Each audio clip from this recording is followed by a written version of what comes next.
Bend Around the Wind by Skylia. Chapter 95. The rest is silence. Thor raised his arms to defend himself from the attack he did not expect. The chain curled around his vambrace as he came face to face with his brother. He had already seen it from afar that his skin was Jotun blue, but it was still a profoundly unfamiliar sight. Knowledge was one thing, proof was another. Loki! He started to say, but the other chain came at him. He raised his other hand and let it coil around Mjolnir.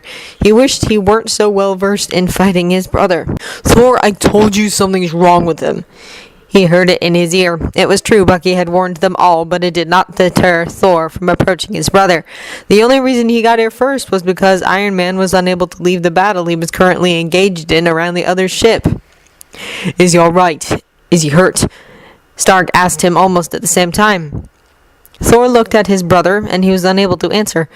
Physically, he was not that severely injured. Certainly he was bleeding more than Thor would have liked, but his brother was stronger than to be taken down by such wounds.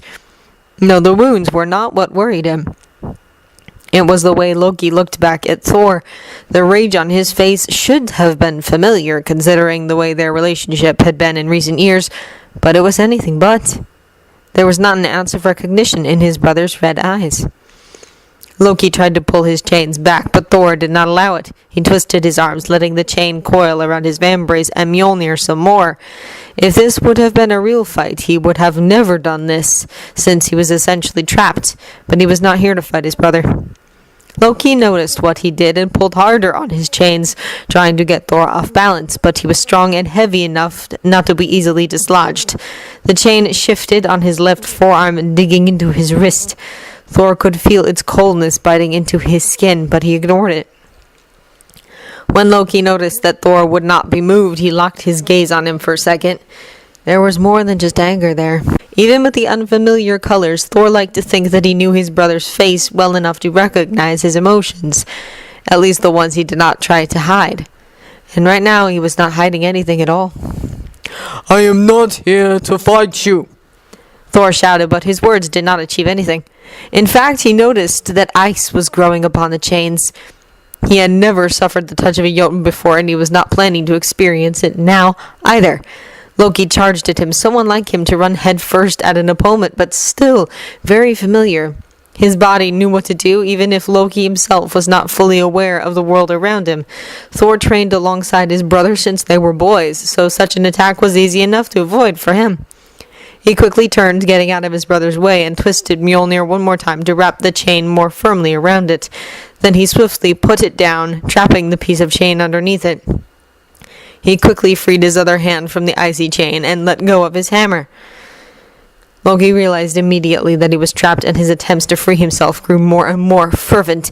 He was pulling at his chains with all his strength, the shackles digging into his bloody wrist as frost covered up every link. The ice on the river was thick enough to carry their weight.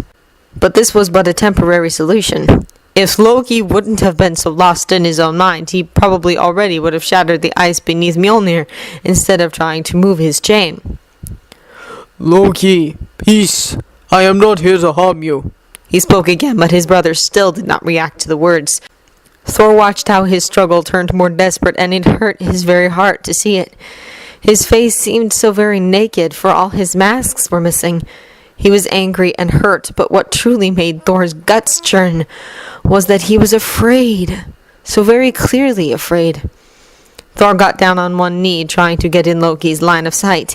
He knew that soon the chain would break from the cold, so he needed to act fast, but like so many times before, he knew not what the right words were. He had to try nonetheless, like he always did. Thor, what the hell is going on here? Stark asked, the agitation in his voice ringing much more clearly now. Loki, listen to me. The danger has passed. Thor tried again. Not just the skin was unfamiliar, but the way Loki behaved, so raw and uninhibited, almost as if he were a stranger. No, this was his brother. He just needed their help. Bucky and I can get down there. Do you need us to? Steve asked him, but Thor knew that they would not be able to help him, and at the moment he did not even have time to answer. Brother, please. He asked again. He He was not afraid to let what he felt be heard in his voice, the worry that gnawed at him all these days, the fear that gripped his heart at the thought of losing him again, and the very real anguish of finding him in a state like this. Loki paused. His chains were taut, his body coiled tight with tension, but still, he paused. Brother, you are safe now. Please, calm yourself. Thor pleaded. He ignored the voices in his ear because Loki needed his full attention. His brother finally lifted his gaze up to Thor's face. Thor was only tentatively hopeful, for Loki was still so very tense, ready to strike. Brother, you are no longer in danger, Thor said, aiming for a calm and soothing tone. Loki kept staring at him completely still, like a frightened animal, the sort that was likely to bite and gut you if you got too close. Do you understand me? Thor asked then. Suddenly, he was not at all sure that Loki could. A long moment passed with the two of them just staring at one another, then Loki nodded. Thor sighed in relief and smiled up at him. Good. That's good. Brother, I'm glad. Thor, tell me what is going on. Stark yelled at him. Speak, Thunderer! That from Hatchet, who was just as deeply in battle as Stark and obviously not pleased about it. Thor would have gone to aid them, but he knew they could handle themselves well enough. Loki needed him here more, right now. My brother is unwell, Tony Stark, but he will live. Come find us when you can, Thor said. And Hatchet, I hope you will know what needs to be done. Loki stared at him, a frown appearing on his face. There was no recognition in his eyes at the mention of Stark's or Hatchet's name, so he did not know whom Thor was talking to. Thor tried not to think of what the other might have done to him that had left his mind in such a state. I know you must be terribly confused, brother, Thor told him, still speaking quietly but firmly. I don't want to fight you. I am here to help. Loki glanced meaningfully down at where his chain was trapped under Mjolnir. That one blink made Thor want to smile more because it was so very like his brother. That one glance proved without doubt that his brother was still somewhere in there. I do not wish to keep you trapped like this, Loki, Thor said, hoping that he sounded reasonable. I can see it is very unpleasant for you, so I'll let you go. Loki's expression shifted into something that was wary, doubtful, but also curious. I only ask you not to attack me or run away. Loki just stared back. Can you perhaps, speak? Loki looked away from him and licked his lips, frowning again, as if he himself did not know for sure. He croaked out, then cleared his throat. His voice was scratchy from disuse, but he was speaking, thank the Norns. I can, he settled on, far too short-spoken for what was normal for Loki, but Thor did not try to get more out of him. I'll let you go now, then, Thor said, already reaching for his hammer, but he let his voice trail off with a questioning tilt in it. He did not actually touch Mjolnir until Loki nodded again. Loki took several steps back as soon as he was freed and pulled his chains close to him. He was wary, but at least he had not run or attacked. It was a start. You need not worry, brother, Thor told him. There are no more foes nearby. Loki looked dubious, and Thor did not know how to convince him. He looked around, searching for words, and his eyes landed on the bloody, half-frozen corpse of the other and the mangled head that was not that far away from it. He recalled how viciously his brother fought. Thor had not seen their entire battle, but he had heard enough from Bucky to know that Loki was the one to attack. You attacked the other, he said. Who? Loki frowned. The one who had chained you, your captor, Thor explained, gesturing at the body. You fought him. Why? Loki's eyes remained on the corpse for long moments.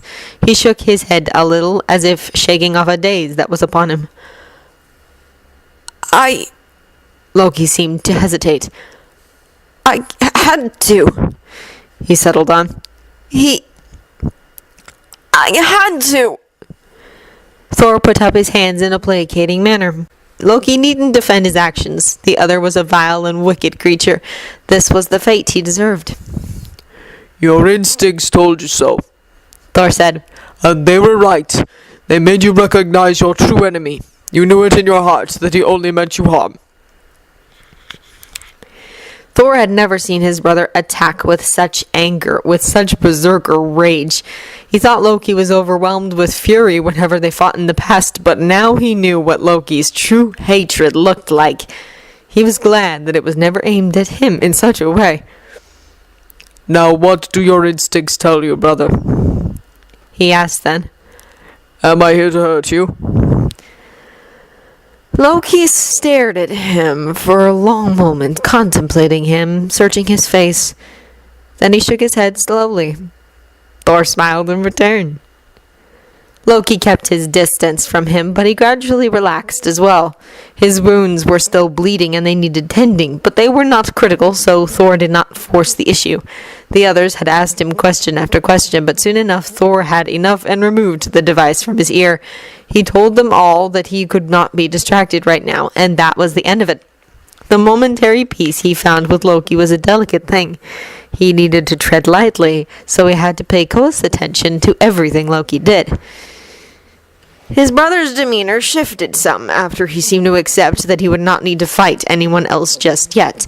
The rigidity in his eyes was soon replaced by curiosity.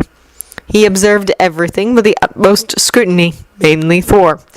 And it was truly not a calculating gaze, but curiosity in its purest form. Thor let him look as much as he pleased. Thor stopped staring at his brother when he heard the familiar sound of Stark's armor. It took him a lot less time to reach them than Thor expected. Stark seared through the air towards them, and then Thor hurried to put his earpiece back in to tell him not to arrive so suddenly. Loki was already tensing up as he turned around to the sound. Stark! Slow down, he does not know you. But his words were too late or ignored, because in a blink Stark was right there with them. The weight of his suit cracked the ice slightly as he landed. Loki faced him fully, his back turned to Thor, his body getting ready to fight again. Thor was about to jump in between them, frostbite be damned, but Stark was faster again. Stark, what? Stark had torn off his helmet and literally thrown himself at his brother, wrapping him in his arms and sealing his lips on his before either Thor or Loki could do anything to prevent it. Thor expected him to jerk back, bitten by ice or attacked by Loki, but his brother just stood stock still, clearly stunned. His eyes remained open and he blinked in surprise, but he did not lash out or push Stark away. Thor relaxed just a little. When Stark pulled back a little, Loki just kept staring at him, a tiny confused frown on his face, but no anger or rage, which was a relief. Loki. Stark breathed out, and Thor wanted to turn his back on them because that tone made him feel like he was intruding. Loki just frowned some more, opening his mouth a little, then closing it again without saying a word. Stark's face fell. Maybe he expected recognition, but Loki was clearly staring at him like this was the first time he ever saw him. What did he do to you? Stark asked then, quietly searching Loki's eyes. I don't... Not being able to recall things or answer questions seemed to frustrate Loki to no end. This was one of the first things Thor already learned. It's fine. Totally fine. Stark reassured him quickly, smiling at him brightly, although his eyes carried much pain, not just happiness and relief. We'll fix it. You hear me? We're going to fix this, and everything will be alright. You have to trust me. Loki looked at him for long moments, curious, considering. Who are you? He asked then. Stark's smile twisted just a little, but he immediately pushed down whatever he was feeling. Someone who loves you, he said and smiled again, his eyes too bright. Loki's face turned considering again. Hatchet, get the hell here, right now. Stark said then. You gotta do something. Fast as I can, Hatchet said. Is he alright? Asked Juyu. Thor knew it was not his place to be touched by the worry in her tone, but Loki could not hear it, so Thor felt he should be glad on his behalf for the time being. He will be. Stark said firmly, smiling at Loki again and squeezing his upper arms a little. Stark was clearly trying to convince himself of this as well, for he sounded a little unconvinced to Thor's ears. It was maybe even more painful for him to find Loki in this state than it was for Thor. God, you're bleeding. We should get off the ice, okay? Sit down somewhere. Doesn't that sound good? Rest a little, gather your strength.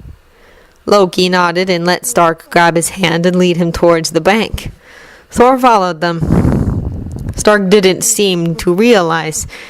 He did not see the battle between Loki and the other with his own eyes like Thor did. He did not witness the destructive wildness that had overtaken his brother, so he did not realize what it meant that Loki relaxed so easily in his presence. He still kept a few steps distant from Thor, but he allowed Stark to touch him. Instinct, Thor believed.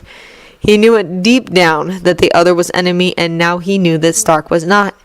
He was a little cautious with Thor, but alas, they had not been truly close to one another for decades, maybe centuries. There was still much to repair between them. With Stark, the love that was lurking somewhere inside there showed, even if Loki was currently not aware of it. But it was clear to Thor. It made him all the more hopeful that his brother would be well again. They sat down on the brink of the frozen river, just as Stark suggested. Loki did not protest when Tony sat down right next to him. After removing his gauntlets, Tony examined the shackles and then got to work to take them off. Loki sat there next to him, curiously watching what he was doing. Thor knew that he could leave them to rejoin the battle, but he was reluctant. His brothers in arms were handling the battle finely, even without his help. Ever since the fight between Loki and the other broke out, the machines stopped pouring out from underground, leaving them to deal with only the ones that were already activated. Thor did not know how exactly the other had been using Loki, but he was glad his brother was out of his clutches. So instead of flying off, Thor kept some of his attention on what was going on with everyone else, but mainly he just watched Loki. That curious expression on his face was so unlike him, but at the same time very much like him. It reminded Thor of a much younger version of his brother. When Stark finally removed the first shackle, he gently took Loki's hand in his hands and covered his bruised and bloody wrists with his fingers. The wound would heal quickly, so there was nothing to worry about, but Thor understood the need behind the action. The two of them looked at one another for a long moment, not saying anything. The love on Stark's face was as clear as the brightest summer sky, and Loki surely noticed. It was impossible not to. Then Thor found his brother's eyes on himself. The searching look was less wary, more genuinely interested. It was good to see the hesitancy go. "You called me brother," Loki said. Because that is what you are, Loki. Thor smiled at him. We're brothers. Loki seemed to think about that for a moment, his eyes dropping down to where Stark was working on getting the second shackle off. "Does your skin change like this too?" Loki asked, flexing his fingers. "First it was pale like you both. Then it changed." Thor glanced at Stark, but he did not look back at him or offer to answer the question. Not that Thor needed him to answer. No, Loki. My skin does not shift to blue, he said. We are brothers, for we grew up together. We played, fought, shared our whole lives. We are brothers by bond, not by blood. He had no way of knowing how Loki would react, so he waited silently, expecting everything. And yet, he was surprised, completely and utterly surprised. "Ah, I see." Loki nodded, then went back to watching Stark's hands as he worked. It was as simple as that for him to accept it. The truth which years ago shattered their bond, turned them against one another, almost broke their family beyond repair, and now it was taken in stride with a simple nod. Thor almost wished this innocence and easy acceptance he saw in his brother could remain, even after he regained the soundness of his mind, but he knew it couldn't be. "You are not my brother," Loki said then, and Thor almost tensed in alarm before he realized that Loki was talking to Stark. Tony smiled widely. Not even a little bit. "Oh, good.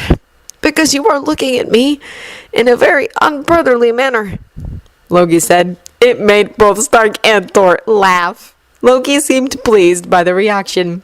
He relaxed further, finally truly accepting that he was among people who cared for him and meant him no harm. "I hear laughter! Things must not be as dire as I was led to believe." Hedgett spoke, and they all turned to see him jump off from where he was climbing down towards them. The cheerfulness in his tone sounded a little strained, but he played the part very well. Loki eyed him as he approached, but Stark grabbed his hands and held them with his own, reassuring him. "Oh, don't be alarmed, my little bird." Hedgett smiled at Loki as he got closer. "I could no more mean you harm than wanting to chop my own arms off." "Not a brother."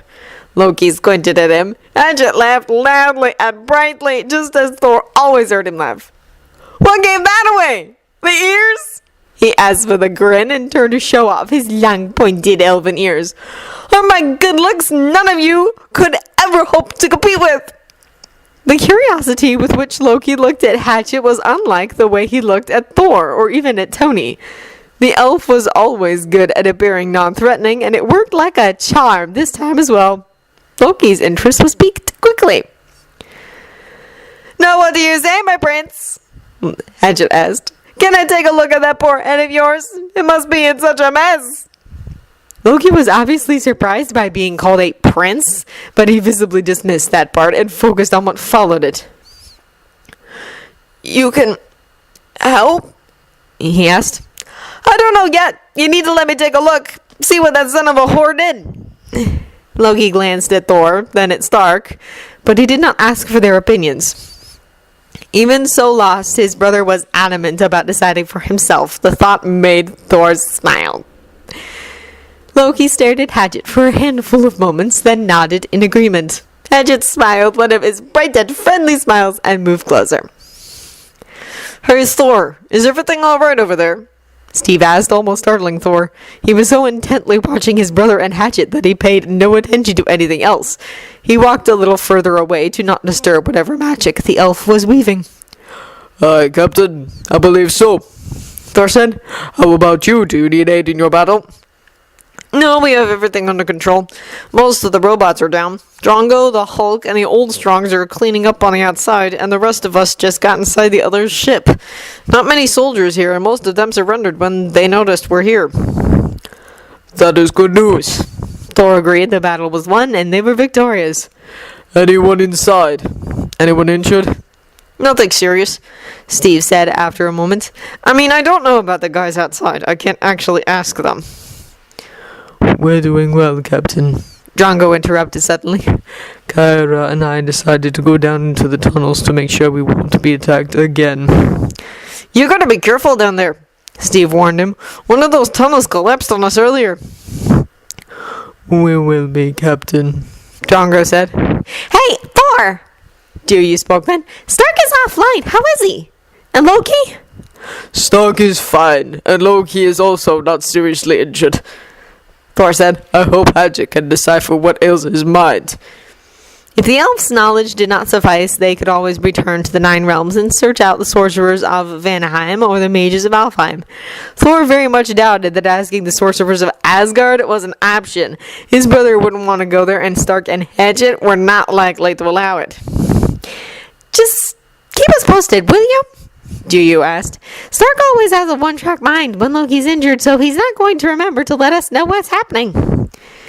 She did not say those words with resentment or annoyance, but with a fond acceptance. "I will not forget," Thor promised. "Are you all safe? I know Loki would want to know." If he were in his right mind at the moment, but he did not add that. They were all aware of this situation. His mind was one of his brother's greatest assets, his greatest weapon even, for that to be taken from him was the worst thing the other could have done. But at least he was not mad or rabid. Things were just lost to him. "Yeah, I'm here with Steve, Bucky, and Rhodey," Juyu said. "Peace with Drongo and the Old Strongs." "That is good. Stay safe then, Lady Juyu," Thor said. "I will inform you if anything changes with my brother's condition." "Thanks, Big Bear," she said. She must have heard that one from Stark. It made Thor huff out a small laugh. When he looked back at Loki, Hatchet, and Stark, he saw that Hatchet had his eyes open once again and that he let go of his brother's head, so he walked back to them. The look on Hatchet's face was not happy. It made Thor wary to hear what he had discovered. So what has been done to him? He asked, since the elf would not start speaking right away. Loki was staring at Hatchet questioningly as well. Hatchet sighed, then picked up one of the shackles on the ground. These here were not the real chains. Not what actually held him captive, he said. They were just a physical accessory, probably to help the other move him from one place to another.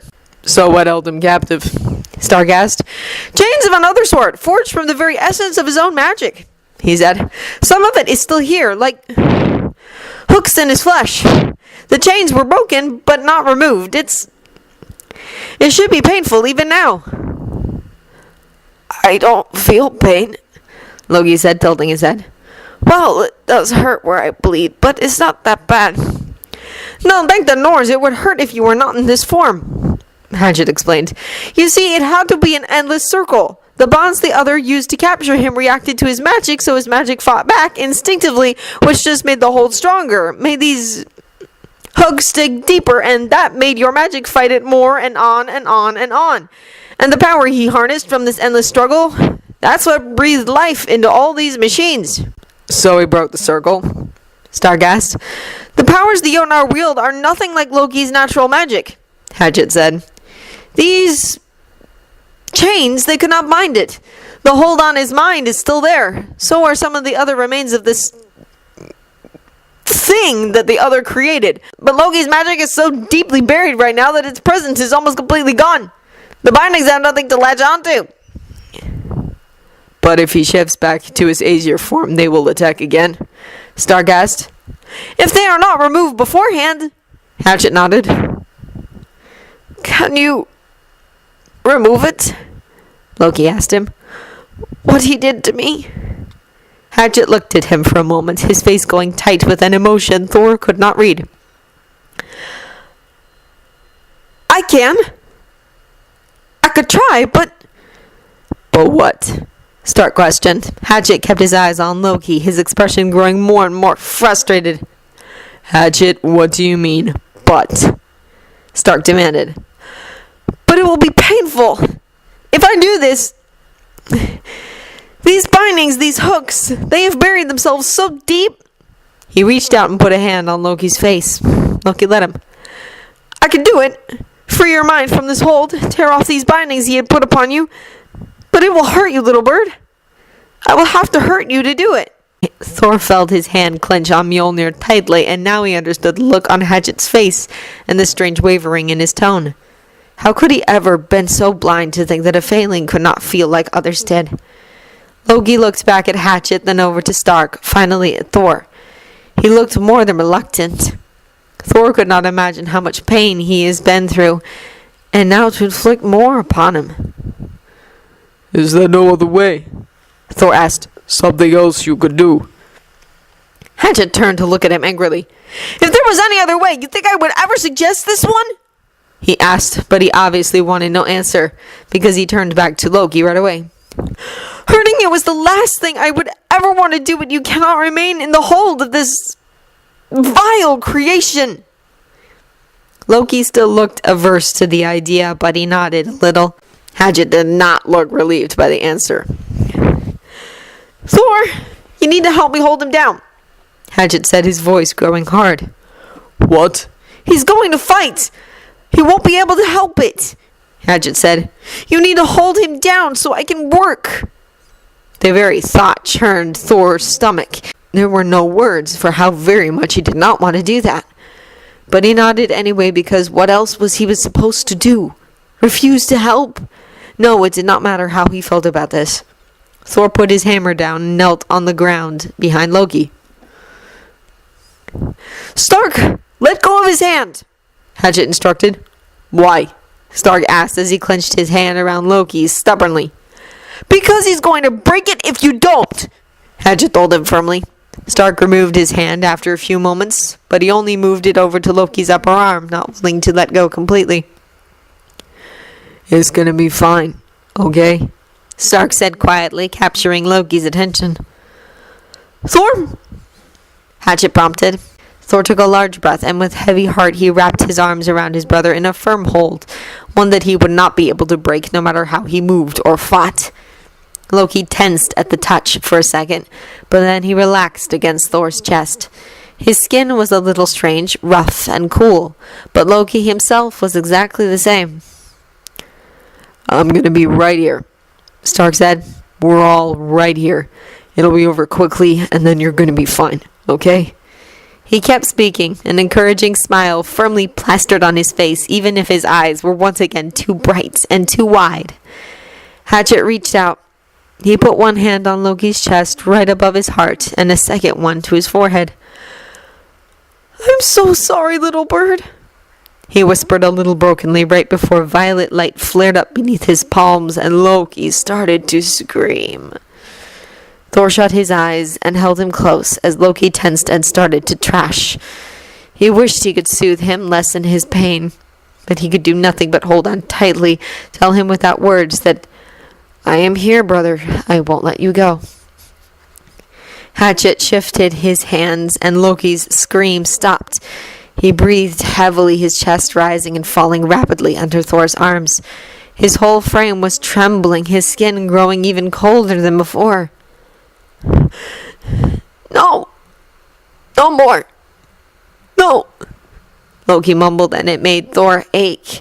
He rested his forehead on his brother's shoulder, shutting his eyes tightly. I'm sorry! I'm sorry! Hatchet said. Not much longer now. Be strong! Then his magic flared up again, and Loki shouted, trashing in Thor's hold once again. Thor had to lift his head from his shoulder, so he instead pressed his temple to the side of Loki's head. Like this, he could see both Stark and Hatchet. Tony was white as a sheet, his grip on Loki's upper arm tight. He was incredibly tense, probably wanting nothing more than to take Loki in his own arms or stop Hatchet. And Hatchet himself. There were tears rolling down his cheeks. His mismatched eyes were overly bright, determined, and full with as much pain as Thor felt at having to do this. His own eyes were also not dry. Then it was done. Loki went limp in Thor's arms, and Hatchet removed his hands, sitting back on his haunches. Stark was already there, reaching out to take Loki from Thor's arms. Thor let him take him.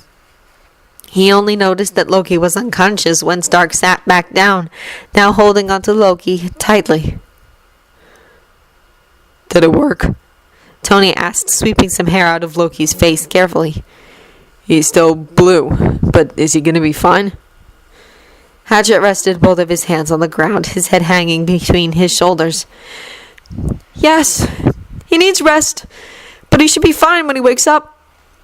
Stark nodded and moved again, trying to get Loki more comfortable in his arms. Thor did not feel like standing up, so he remained sitting in the dirt, his eyes on his sleeping brother. I don't ever want to do that again, he said. He never wanted to hear his brother scream in his arms, fight him to escape pain. He could not bear it. Me either, Hatchet agreed quietly. His voice sounded pained and wet with tears. His hair hid his face, but he was clearly crying still. Thor turned away from him completely, giving him the time and space he obviously needed to compose himself. Stark insisted on being the one to carry Loki back to the ship, and neither Thor nor Hatchet argued with him. As for Thor and Hatchet, they were silent as they climbed up the side of the cliff. Thor could have flown, but he didn't feel like it. He also did not want to leave Hatchet behind to climb up on his own. Not that he voiced the sentiment out loud, since he knew for certain that the elf would not have any kind words in answer for it. Stark was already back by the ship when they arrived, and so was most of their other comrades, even the old strongs of Sakaar. The Hulk was gone, so Bruce must have been asleep. The battle was over. He could rest. Loki was nowhere in sight either. Thor assumed that Tony laid him down on one of the beds inside. It made Thor frown, since something dreadful must have happened for him to let Loki out of his sight. What has happened? He asked right away, hurrying closer. The tunnel did cave in, Gaeta spat out. She was covered in dirt and some blood, and so were his men. There was a single activated robot down there. and it did a lot of damage to get to us. Steve and Bucky could not understand what she was saying, but they obviously already knew what had happened. The Skrull girls, Juyu and Bee, were wearing very similar expressions to the one on Stark's face. Anyone injured? Thor asked. He only just met these fine warriors, but they fought side by side, and that made them at least allies. Drongo, Stark said tightly, and now Thor understood the grim look on their faces. if we go now, we can be back on Earth in just a few days. You will not be able to help him, Kaera told him. He kept the tunnel from collapsing all on his own to give the rest of us time to get out. It's the excessive use of the old power that caused this, the buildup of fatigue toxins in his blood. He needs the care of our priests on Zakar. One of our ships will leave right away, and Drogo will be on it. Her tone was final. She was not up for arguing about this. Tony, if they can heal your friend, then it's best if you let them take him, Thor said, voicing his opinion. He would be in good hands among his kin. Yes, fine. I know. Stark sighed. Take him, well, we're going back to Earth, but we could just come back later. I'm going with him, Bee said, declared it with certainty. Up until now, she was standing silently next to all the old strongs that towered over her small frame. Stark looked over to her, then turned to Juyu almost right away. If Bee's going, I can't just... I get it. You're sticking together, Stark said, rubbing at his forehead. Damn it. Okay. I mean, not okay. This sucks, but I get it. And we don't have time to argue about it. Juyu rushed forward and quickly hugged him. Stark wrapped his arms around her for a moment in return, squeezing her tightly. Then she was dashing past him to do the same with Hatchet. The elf looked just a bit surprised, but he lifted his arms to embrace her. He even leaned down to whisper something in her ear quietly, which made the girl nod quite vehemently. Loki was there when I woke up, Bee said, standing before Stark. Tell him I wish I could have been there for him too. He's gonna get it. He'll understand. Stark nodded as he reached out to pull her in his arms. This is not goodbye, okay? It's just a see you soon thing, because we're gonna see each other very soon. We're just gonna recuperate a little, right? Right. Bee agreed, letting go of Tony and taking a step back.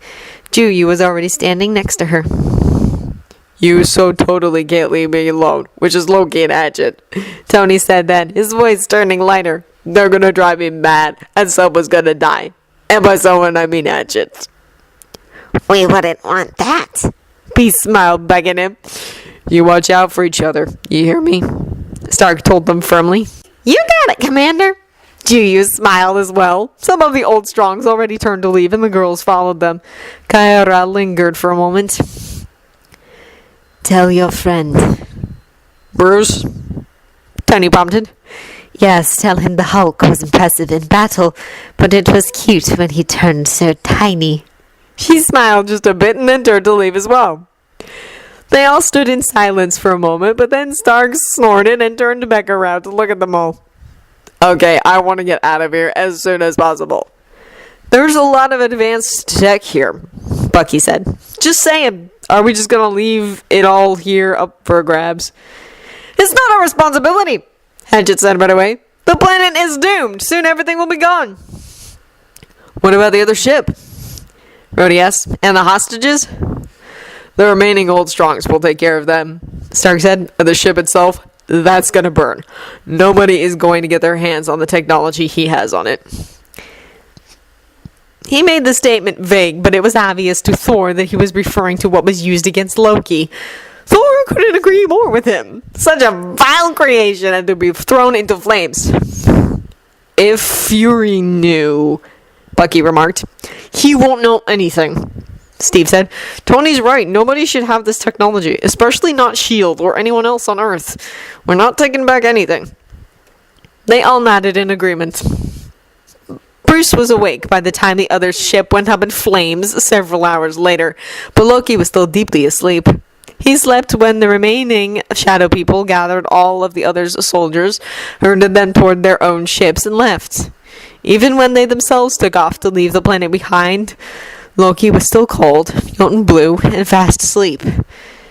But his face was relaxed, almost serene, and his wounds were healing. That was all Thor could ask for.